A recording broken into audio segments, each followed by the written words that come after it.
Gente boa e querida, nós estamos fazendo algumas reflexões sobre o capítulo 17 de João, que é a oração que o Senhor Jesus Cristo fez pelos seus discípulos. Esse capítulo resume aqueles pedidos que o Senhor Jesus Cristo fez a respeito de todos aqueles que o seguem, isto é, a respeito de nós. Nós que somos os seus discípulos, nós que somos os seus seguidores. E eu queria ler com vocês agora o versículo 4 e o versículo 5 desta oração. Nós já começamos fazendo algumas reflexões sobre os 3 primeiros versículos e hoje nós vamos dar continuidade a esta leitura de João 17. E como eu disse a vocês, nós estamos fazendo isso nos cultos da manhã e nos cultos da noite. E eu estou usando os mesmos textos. O que eu pregar à noite aqui será o texto que eu vou usar no próximo domingo em que eu for pregar pela manhã. Somente, claro, com o cuidado de trazer interpretações novas sobre o mesmo texto. Então, nós já tratamos dos 3 primeiros versículos e vamos ler agora os versos 4 e 5. Já ficou muito claro nesta introdução, nesta abertura, neste prólogo de João 17, que o grande interesse de Jesus foi mostrar quem ele era. Se nós quisermos conhecer quem é Jesus, a oração de João 17 nos ajuda, e o que dá a nossa identidade como discípulos de Jesus é sabermos primeiro quem ele é. Não há como seguir a Cristo, e não há como sermos discípulos dele sem primeiro sabermos quem ele é. E há muito material nesta oração do capítulo 17 sobre quem é Jesus. E depois ele nos informa quem somos nós, para que é que fomos chamados, por que é que ele quer que nós o sigamos, o que é que ele faz conosco nessa nossa caminhada em segui-lo, quais são as suas promessas e o que é que ele está nos garantindo naquilo que se refere a nós como discípulos do Senhor Jesus. Então, no verso 4 e no verso 5, nós temos mais algumas demonstrações sobre quem é Jesus, quem somos nós e qual é o seu grande propósito para as nossas vidas. E ele diz assim, dizendo ao Pai: eu te glorifiquei na terra, completando a obra que me deste para fazer. E agora, Pai, glorifica-me junto a ti com a glória que eu tinha contigo antes que o mundo existisse. Eu gostaria de mostrar para vocês, nesses 2 versículos que lemos, o que é que esta oração, nestes versículos, está nos falando sobre Jesus, o que esta oração, nesse versículo, está falando sobre a obra que ele realiza, e o que esta oração, nestes versículos, está falando sobre o Pai e o seu propósito para nós. Há essas 3 considerações, essas 3 reflexões que Jesus faz nestas palavras. E é preciso que nós as compreendamos e entendamos bem, porque é aqui que nós encontramos algumas das explicações sobre quem é Jesus, qual é o seu projeto de obra e o que o Pai significa para todos nós nesse conjunto do que o Senhor Jesus está dizendo no trecho desta oração. A primeira coisa que encontramos aqui são 2 informações sobre Jesus que são importantíssimas. Quando nós pensamos sobre quem é Jesus para nós, quando nós paramos para refletir o que é que Jesus significa, é importante que façamos isso e convém mesmo que façamos. Porque se nós somos cristãos, é preciso que entendamos bem quem é o Cristo. Se nós somos discípulos, devemos entender bem quem é o Mestre. Se nós somos os redimidos, devemos entender bem quem é o Redentor. Se nós somos os salvos, devemos entender bem quem é o Salvador. E há 2 considerações sobre Jesus, nessas palavras, dos versos 4 e 5, que devemos nos lembrar aqui. A primeira é que fica muito claro que Jesus veio para cumprir uma missão. Ele diz que veio completar a obra que o Pai deu a ele. É importante nos lembrarmos disso porque Jesus Cristo não se tornou nada. Ele não virou nada. Ele não se transformou em nada. Ele veio para ser o que foi. E ele veio para fazer o que fez. A vinda de Jesus foi para cumprir uma missão, um propósito que foi dado a ele. O que Jesus fez e o que ficou registrado do que ele disse não veio por acaso. O Senhor Jesus não foi um acidente da história.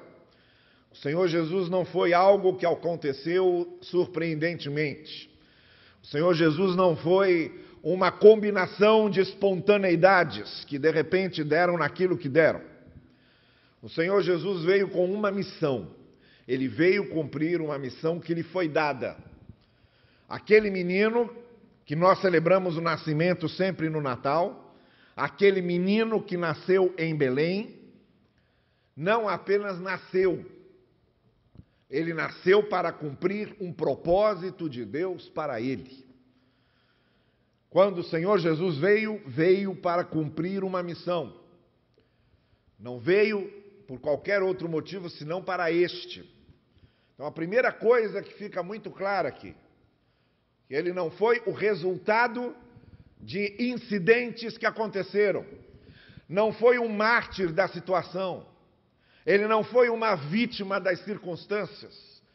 O que ele disse, o que ele ensinou, o que ele fez e o que aconteceu com ele, tudo fez parte do grande projeto, do propósito e do plano que o Pai tinha para ele. Quando nós olhamos para Jesus, e o chamamos de mestre, e o chamamos de Senhor, e o chamamos de Redentor, e o chamamos de Salvador, nós estamos dizendo, este veio para cumprir o que o Pai quis que ele cumprisse. A segunda coisa que esse texto nos mostra a respeito de Jesus, e que é também importante nós nos lembrarmos, porque isto vem sendo defendido pelo Evangelho na sua essência, é que Jesus era muito mais do que um ser humano. Ele está dizendo, nestes dois versículos que lemos, que cumprindo a missão que o Pai deu a ele, ele volta e vai ser reentronizado à mesma glória que ele tinha com o Pai antes de vir. E aí nós precisamos nos lembrar de duas coisas. Primeiro, fica muito claro pelo que o apóstolo João diz no início do seu evangelho, que Jesus era pré-existente. João diz, tudo o que foi feito, nada foi feito sem ele. No princípio e no início de todas as coisas, ele era a palavra, e a palavra era Deus. Ele estava no começo e no princípio de todas as coisas. Isto é o que diz João na introdução do seu evangelho. É preciso também que nos lembremos do que diz Paulo na carta aos Filipenses, quando diz que Jesus abriu mão da sua glória. Ele não apenas se manteve no direito que tinha de ser Deus e de ser o Deus glorioso, mas abriu mão da sua glória e se tornou um como nós. E veio ao mundo e foi humilhado, e foi rejeitado, e foi morto, morte de cruz. E aí o apóstolo Paulo em Filipenses diz, para depois ser exaltado e estar acima de todo nome. E aí nós conhecemos bem aquele texto, para que todo joelho se dobre e toda a boca confesse que Jesus Cristo é o Senhor, para a glória de Deus Pai. É exatamente isto, tanto o que disse João quanto o que disse Paulo em Filipenses, é exatamente isto que Jesus está dizendo aqui. Vou voltar para a glória que eu tinha contigo, antes de vir cumprir a missão. Fica muito claro que não temos apenas em Jesus uma figura humana. Temos em Jesus o Filho de Deus, aquele que veio para cumprir uma missão, mas que era o próprio Deus, que abriu mão da sua glória, que se encarnou, e daí todo o milagre da encarnação. E depois, com a sua ressurreição e a sua ascensão, toda a sua glorificação. Então, duas coisas que devemos nos lembrar. Ele veio para cumprir uma missão. Jesus não foi um incidente histórico. E segundo, ele era o próprio Deus encarnado, o Deus que já existia antes de todos os tempos, o Deus de toda a glória, e o Deus que voltou a assentar no seu trono e agora está conduzindo a história até o seu final. Há duas coisas que precisamos aprender aqui sobre a obra de Deus. Além das duas coisas sobre Cristo, esta oração de Jesus nos ensina duas coisas sobre a obra de Deus. A primeira é a seguinte: Deus vai completar a sua obra, porque a obra de Deus é sempre completada. Quando o apóstolo Paulo diz: aquele que começou em vocês a boa obra há de completá-la até o dia final, ele está se referindo a esta confiança de que o que Deus começou em nós, ele vai completar. Deus, quando começa uma obra, ele a completa. É isto que precisamos entender sobre o que se refere à nossa vida. Quando Deus começa a mexer em nós, e quando Deus começa a trabalhar conosco, ele começa uma obra que ele vai terminar. Isso deve nos servir de conforto e de confiança. Às vezes as circunstâncias na vida parecem difíceis, a vida às vezes nos parece incompreensível, às vezes nós não entendemos certas coisas que passamos, às vezes nós não aceitamos certas aflições, às vezes por causa disso perdemos a esperança e temos às vezes a impressão que Deus perdeu toda a rédea da história, mas o que o apóstolo Paulo nos diz e o que Jesus Cristo faz nesta oração é nos garantir que Deus começa a sua obra e a completa. O que eu quero dizer a você esta noite é que aquilo que Deus começou a fazer em sua vida, ele vai completar. E todas as coisas que nós passamos aqui, tudo que nós passamos aqui, serve para esta obra que o Senhor está fazendo. Eu não sei como funciona isso. Se me perguntar como é que isto funciona, eu não sei.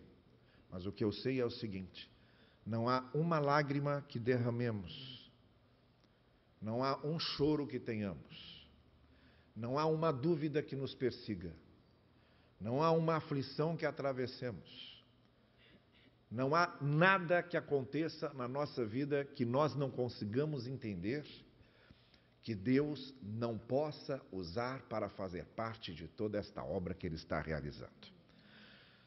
Às vezes nós não entendemos onde é que o artista quer chegar.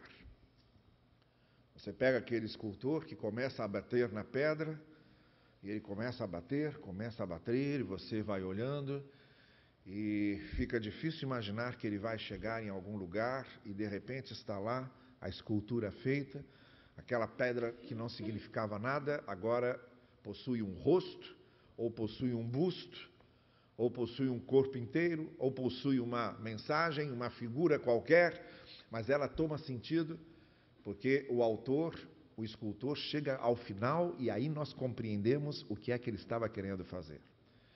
Um pintor começa a pintar seu quadro e nós não entendemos muito bem onde é que ele vai chegar, os traços parecem confusos, mas aí ele vai terminando o quadro e aquilo vai tomando sentido, e aí depois do quadro pronto é que nós entendemos o que é que o pintor queria dizer.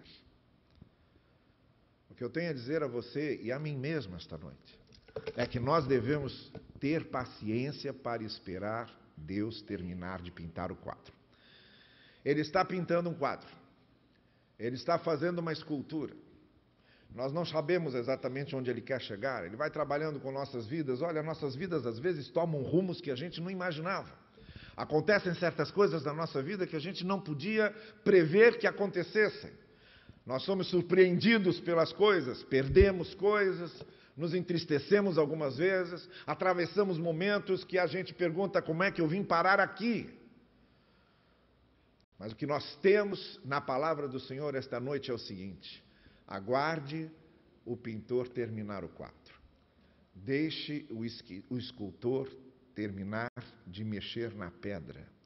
E depois que a obra estiver terminada é que nós vamos entender o que ele fez. Mas isso também serve para nós. Porque enquanto Deus começa a sua obra e dá garantia que vai terminá-la, isto é um grande exemplo para nós que nos envolvemos na obra do Senhor. O que Ele espera de nós não é menos que isso. O que eu quero dizer a você é que nós, na obra do Senhor, também somos desafiados a isso, a terminá-la. Aquilo que nós começamos, nós precisamos terminar. Muitas vezes nós começamos a realizar alguma coisa para o Senhor e nos desanimamos, ou nos decepcionamos, ou nos afastamos, ou nos desalentamos, ou as perseguições e as contrariedades e os obstáculos nos parecem intransponíveis e abandonamos aquilo e não completamos aquilo. Muitas vezes nós somos muito animados no começo, mas ao longo da jornada nós vamos desanimando e aquele fogo inicial vai se apagando. Não foi à toa que quando escreveu para a carta para a igreja aos Efésios, João, com uma mensagem do Senhor Jesus, dizia a eles: é preciso que vocês voltem ao primeiro amor, porque muitas vezes nós perdemos aquela iniciativa mais entusiasmada, mais apaixonada, mais dedicada, mais consagrada. E às vezes as questões da vida e os problemas da vida vão entulhando certas coisas. Eu digo entulhando porque eu me lembro daquele texto de Gênesis em que Isaac redescobriu os poços que Abraão havia aberto. E Isaac descobre que os poços estão entulhados, foram entulhados pelos filisteus. E então Isaac começa a tirar os entulhos que os filisteus colocaram nos poços, para então redescobrir os mananciais que estavam por baixo daqueles entulhos. E aí ele redescobre a água dos poços. Abraão abriu os poços, os filisteus vieram e entulharam os poços. E Isaac veio e reabriu os poços para redescobrir a água. Muitas vezes nós temos um poço aberto, com água de manancial, e somos um poço que o Senhor abriu e que começou a usar a nossa vida, mas aí os filisteus começam a entulhar. Somos cercados de filisteus, de circunstâncias que são filisteus, de situações na vida que são filisteus, de problemas na vida que são filisteus, e começam a entulhar os poços que o Senhor abriu. E aí nós vamos ficando secos. Nós vamos ficando insensíveis, nós vamos ficando distantes, indiferentes, porque os filisteus vão entulhando os poços. Aí é preciso desentulhar. Quantos de nós perderam a alegria de servir ao Senhor porque estão entulhados, cheios dos entulhos que os filisteus foram colocando? Quantos de nós perdeu a espontaneidade de servir a Deus? O prazer de servir a Deus, a dedicação de servir a Deus, porque até o poço foi aberto, estava cheio d'água, mas nós fomos deixando que os filisteus entulhassem, nós fomos deixando que os filisteus colocassem pedras, e aí fomos perdendo aquela alegria, fomos perdendo aquele envolvimento, fomos perdendo aquele engajamento, perdendo aquela empolgação, e nos transformamos em poços entulhados. É preciso tirar os entulhos, porque nós precisamos redescobrir a água que está nos poços que o Senhor abriu. Nós também precisamos completar a obra que iniciamos. Não é só Deus que precisa completar a obra que começou em nós, nós precisamos completar aquilo que iniciamos, para que possamos chegar diante de Deus sem dever nada e dizer: olha, está aqui feito, a missão que me foi dada está aqui feita, aquilo que me foi confiado a fazer está aqui. Tentaram me entulhar, tentaram secar o poço, mas eu não deixei que me entulhassem. Está aqui o poço que tu abriste com a água que tu me deste, e está aqui o que eu realizei para ti. Foi isso que Jesus Cristo fez. Eu completei a obra que tu me deste. E isto deve ser uma grande lição para que não nos afastemos daquilo que o Senhor espera de nós e que não nos deixemos entulhar.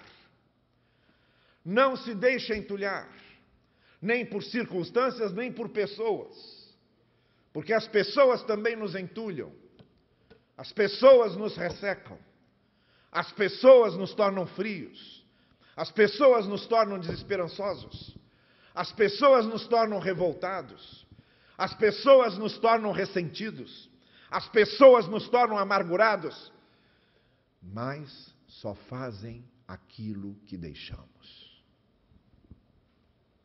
As pessoas só fazem conosco aquilo que deixamos. Não deixe que pessoas entulhem os poços com água que o Senhor abriu na sua vida. Envolva-se no que o Senhor lhe deu para fazer e faça. Vá até o final. Assim como Cristo completou a obra que Ele veio fazer, Ele nos desafia a completar a obra que o Senhor nos deu. A segunda coisa que aprendemos sobre a obra de Deus, a obra do reino de Deus, é que nós glorificamos a Deus através de ações concretas. É isso que Jesus está dizendo aqui. Eu te glorifiquei fazendo aquilo que tu me deste para fazer. Nós glorificamos a Deus com ações completas, com gestos concretos, com frutos que são produzidos e ficam e permanecem, com coisas que nós produzimos para o reino de Deus, com resultados concretos. A obra de Deus não é feita de intenções. A obra de Deus não é feita de desejos. A obra de Deus não é feita só de planejamentos. É feita das ações, é feita dos gestos, é feita dos frutos e é feita das realizações. Nós glorificamos a Deus com ações concretas, não com discursos, nem com intenções apenas, mas com aquilo que de fato fazemos e com aquilo que verdadeiramente produzimos. Na obra de Deus é assim. Na obra de Deus eu não posso só querer perdoar, eu preciso perdoar. Na obra de Deus eu não posso só querer ter compaixão, eu preciso ter compaixão. Na obra de Deus eu não posso ficar apenas desejando melhorar, eu preciso melhorar. Na obra de Deus eu não posso só querer mudar, eu preciso mudar, porque Deus não está contando aquilo que queríamos fazer e não foi feito. Deus está contando aquilo que quisemos fazer e fizemos.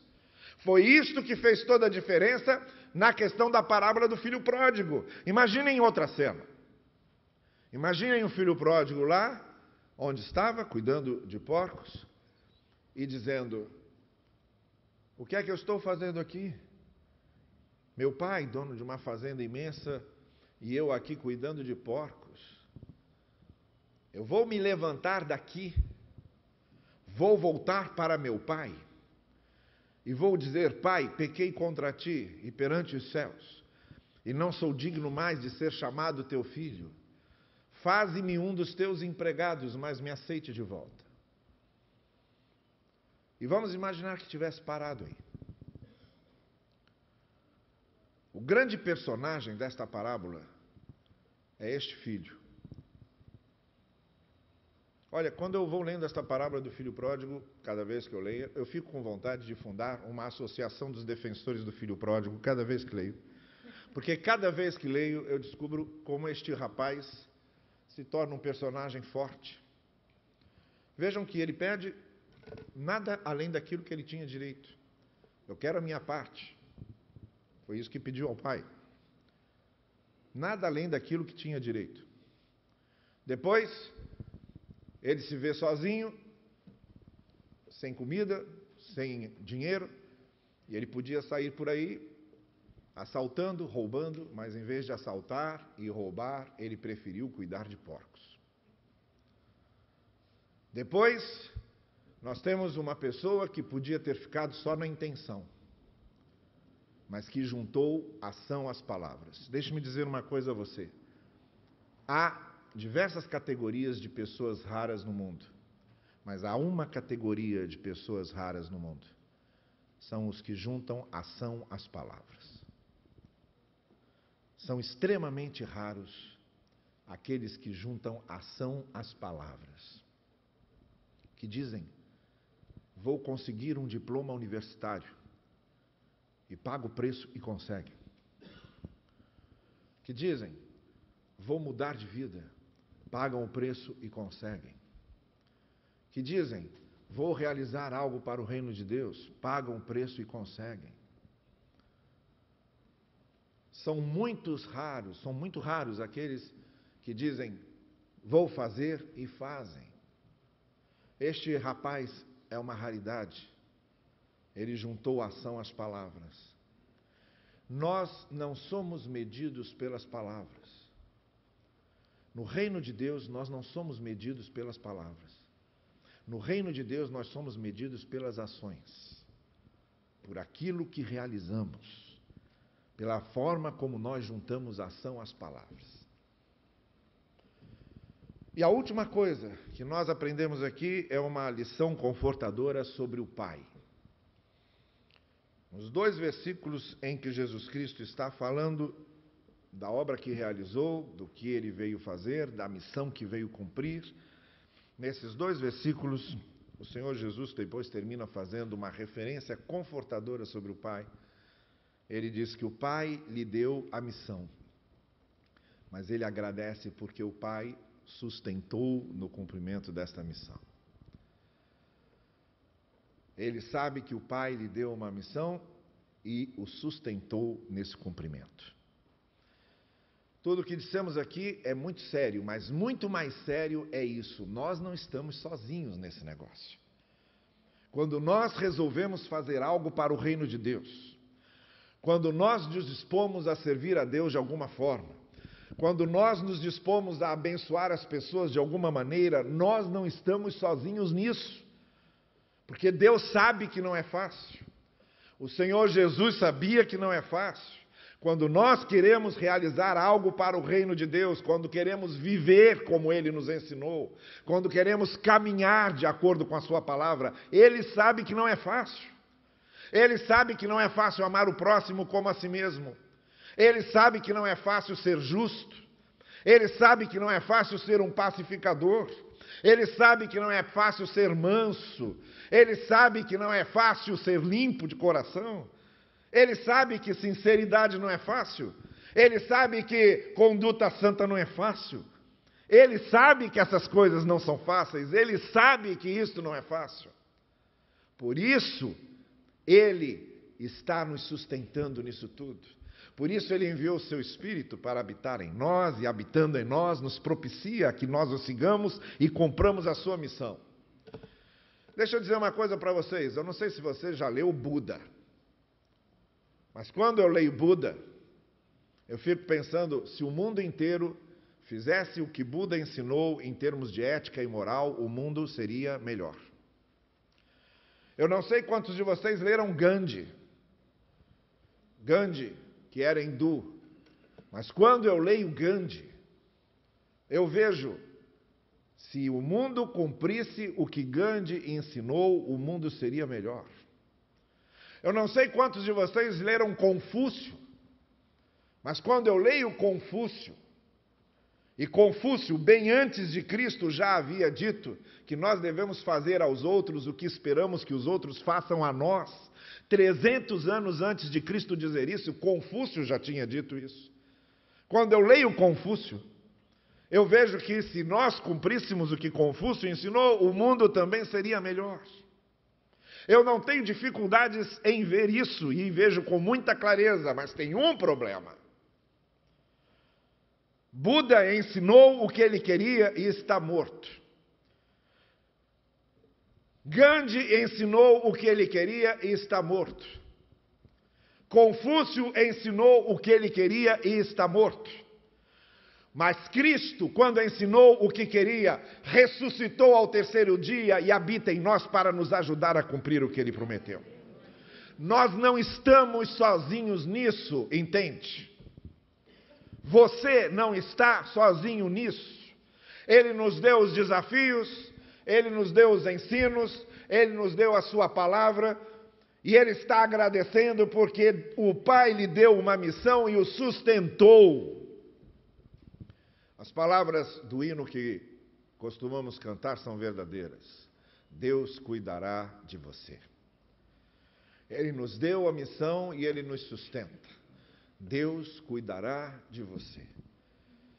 É isto que aprendemos com este Pai, que não só enviou Cristo, mas esteve com Ele, porque o Pai nos dá uma missão e nos sustenta. Nós temos um Senhor que nos ensinou e disse: eu sei que vocês sozinhos não são capazes, mas eis que estou com vocês todos os dias até a consumação dos tempos. Meu irmão e minha irmã querida, você não está sozinho nisso.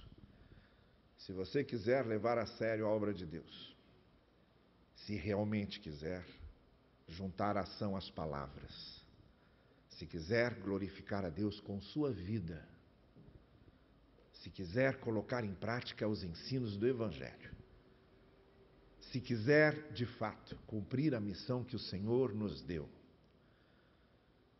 se quiser isso de coração, e se quiser isso com sinceridade, faça, porque você não está sozinho. O Senhor está conosco e realizará através de nós os seus propósitos. Essa é a nossa confiança e é por isso que devemos prosseguir na certeza de que aquilo que Ele começou, Ele há de completar em nossa vida. Que o Senhor assim nos abençoe. Amém.